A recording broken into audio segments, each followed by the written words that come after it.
11일 저녁 발표된 미국의 6월 소비자 물가지수는 5월과 비교해 0.3% 감소한 3.0%이다. CPI 상승률이 2022년 6월 9.1%로 정점을 찍은 뒤 지난해 6월 이후 3%대의 하락을 유지하고 있다. 하락폭의 확대 속에 상승률의 둔화세를 이어가자 미연준의 9월 금리 인하 가능성이 한층 더 높아진다. 한국은행 역시 집값과 가계부채 추이 등을 지켜보면서 9월 이후 금리를 낮출 것이란 의견이 유력하다. KB국민은행의 주택담보대출 금리는 신잔 에코픽스를 중고로 3.78에서 5.18%이고 혼합형 금리는 3.13에서 4.53%이다. 아파트 매수 심리가 살아나고 거래도 늘면서 서울과 수도권 아파트값 상승폭이 커지고 있다. 한국부동산원에 따르면 서울 아파트값 주간 상승률은 0.24%로 5년 10개월 만에 최고치를 기록 중이다. 하지만 경제협력개발기구는 가계부채와 부동산 프로젝트 파이낸싱 부실 가능성을 한국 경제의 리스크로 경고한 바 있다.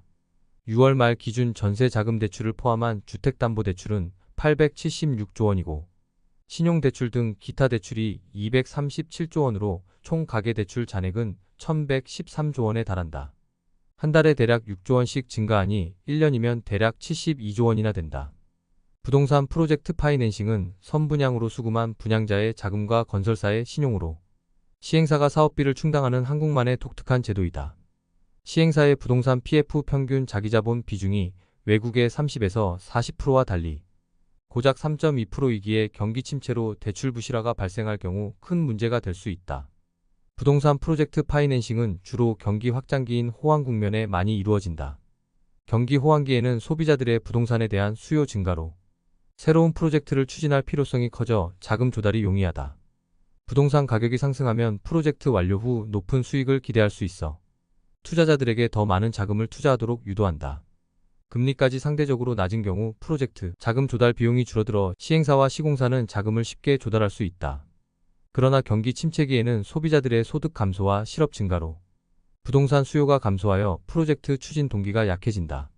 금융기관이 리스크 때문에 자금 대출과 투자를 줄이기에 시행사와 시공사는 프로젝트를 위한 자금 조달에 어려움을 겪는다. 따라서 높은 대출금리로 충당한 자금이 대출 상환 부담에 노출되어 프로젝트의 마무리에 어려움이 뒤따른다. 높은 이자에 현혹되어 신용도가 낮은 시행사의 프로젝트 계획서만 보고 브릿지론을 대출해준 제2금융권 역시 무너진다. 최근 경기 침체와 건설 비용의 상승으로 저축은행 부분의 부동산 PF 대출의 연체율이 7%에 이른다. 건설사와 은행의 의혹 속의 관계 당국의 부실 대출에 대한 감독 및 조사의 미흡으로 자정 노력은 회의적이다. 97%를 남의 돈으로 하는 레버질이 33배의 사업이 프로젝트 계획서만으로 가능하다니 어처구니가 없다. 내수시장의 위축과 수출시장의 성장 동력 약화로 부동산 인플레이션이 만든 불패 신화가 또 다시 재현될 가능성은 희박하다. 다행히 가계대출의 연체율이 0.26%의 수준이기에 공급량만 해소되면 서울과 수도권의 부동산 문제는 어느 정도 해소된다. 하지만 누적된 환율과 재정정책의 실패, 복지정책, 공기업의 부채로 정부의 재정 능력까지 미약해 코리아오는 2034년에야 겨울의 터널에서 나온다.